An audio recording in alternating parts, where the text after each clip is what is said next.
రావాల్సిన సమయం వచ్చిందని.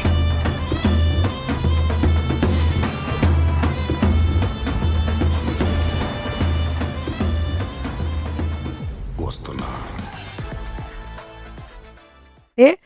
మన ఏపీలో అన్నమాట, మన రాష్ట్రంలో మనం వినాయక చవితి చేసుకున్నప్పుడు పాటలు అనేవి సరిగ్గా వేయడం లేదనమాట. ఊ అంటావా మామ, ఊహు అంటావా, ఆకలిస్తే అన్నం పెడతా, ఆల్సి వస్తే ఆయిల్ వేస్తా, ఇప్పటికింకా నా వయసు నిండు ఇలాంటి పాటలు ఎవరైతే ప్లే చేస్తున్నారో చేసే వాళ్ళ మీద చర్యలు తీసుకోవాలి. ఎందుకంటే మా హిందూ యొక్క మనోభావాలు దెబ్బతింటున్నాయి. అండ్ మన హిందూ దేవుని మీద ఎటువంటి గౌరవం లేకుండా ఇలాంటి డబుల్ మీనింగ్ పాటలు పెడుతున్నారు. సో వీటికి మీరు యాక్షన్ తీసుకోవాలి, ఖచ్చితంగా చర్యలు తీసుకోవాలనేది నోటీస్లో అయితే రాయబడింది అనమాట.